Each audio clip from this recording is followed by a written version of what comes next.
اعوذ باللہ من الشیطان الرجیم بسم اللہ الرحمن الرحیم ربی زدنی علما۔ السلام علیکم ورحمۃ اللہ وبرکاتہ۔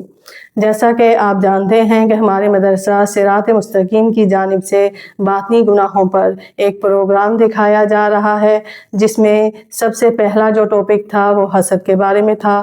اب جو دوسرا ٹاپک ہے وہ تکبر کے بارے میں ہے۔ جیسا کہ آپ نے پچھلی ایپیسوڈ میں تکبر کی تعریف، پھر قرآن اور حدیث کی روشنی میں تکبر کی مذمت سماعت فرمائی،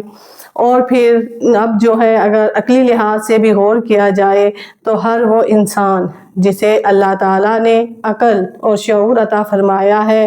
وہ یہ فیصلہ کر سکتا ہے کہ اس بری عادت کی وجہ سے وہ خود کو کتنا نقصان پہنچاتا ہے۔ جیسا کہ پچھلی ایپیسوڈ میں ہم نے سماعت کیا کہ جو متکبر شخص ہوتا ہے وہ خود کو بے حد ذہین گمان کرتا ہے اور دوسروں کی نصیحت کو قبول نہیں کرتا،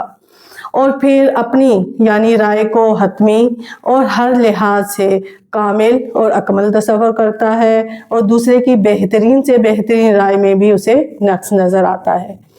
اور اگر کوئی شخص اس کی رائے کو رد کر دے تو وہ پھر انتقامی کارروائی پر اتر آتا ہے، اور پھر لوگ جب یہ جان لیتے ہیں اس کی اس عادت کے بارے میں تو لوگ اسے مشورہ دینا چھوڑ دیتے ہیں۔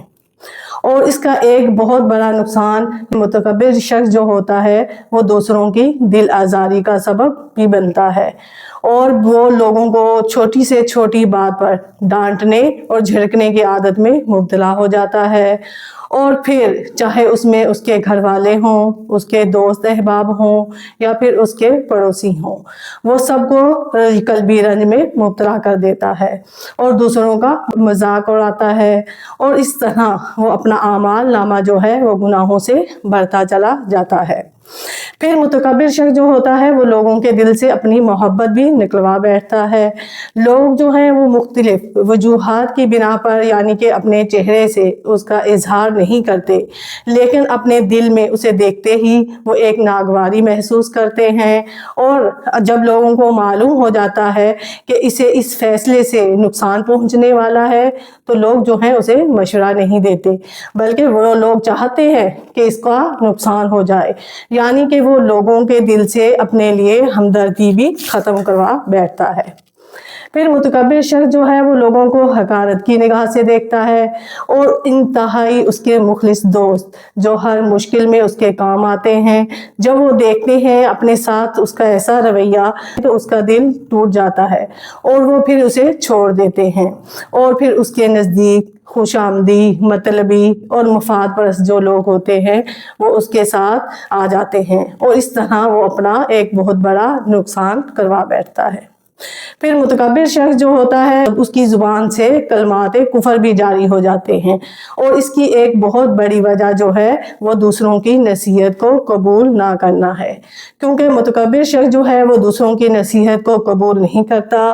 اگر کوئی جو اسے قرآن اور حدیث کی بات بھی بتائے تو وہ محض صرف اس وجہ سے اسے رد کر دیتا ہے یا غلط قرار دیتا ہے کہ اگر وہ اسے تسلیم کر لے گا یا مان لے گا تو اس متکبر شخص کی اپنی رائے یا عمل جو ہے وہ غلط ثابت ہو جائے گا، اور وہ لوگوں کے سامنے یعنی کہ اسے ذلت کا سامنا کرنا پڑے گا۔ تو اس وجہ سے صرف جو ہے وہ قرآن اور حدیث کی تعلیمات کو بھی رد کر دیتا ہے۔ پھر متکبر شخص یعنی کہ جب عملی طور پر تکبر کو دور کرنے کے لیے کوئی کوشش نہ کی جائے تو پھر آہستہ آہستہ کہ سب سے پہلے اللہ تعالیٰ، پھر نبی کریم صلی اللہ علیہ وآلہ وسلم، اور پھر احکامات الہیہ کے مقابلے میں بھی تکبر آنا شروع ہو جاتا ہے، اور پھر سب سے پہلے تو انسان جو ہے وہ گناہ کبیرہ میں مبتلا ہوتا ہے، اور پھر آہستہ آہستہ بات جو ہے کفر و بدعت تک پہنچ جاتی ہے، اور جب تکبر جو ہے وہ مکمل طور پر دل کو اپنی گرفت میں لے لیتا ہے تو یہی تکبر جو ہے یہ بڑوں سے بدتمیزی بھی کروانے لگتا ہے، اور یہ اللہ تعالیٰ کو سخت ناپسند ہے۔ اور پھر جب کہ تکبر انسان کو مکمل طور پر اپنی گرفت میں لے لیتا ہے تو یہ اپنے بڑوں سے، اپنے ٹیچر سے اور پھر علماء دین سے بھی بدتمیزی کرتا نظر آتا ہے۔ تو یہ چند نقصانات تھے جو متکبر شخص جو اپنا نقصان یعنی کہ خود کروا بیٹھتا ہے۔ تو اللہ تعالیٰ سے دعا ہے کہ اللہ تعالیٰ ہمیں تکبر سے محفوظ فرمائے۔ تو ہمارے چینل کو لائک کریں، شیئر کریں اور سبسکرائب کریں۔ جزاک اللہ خیرہ۔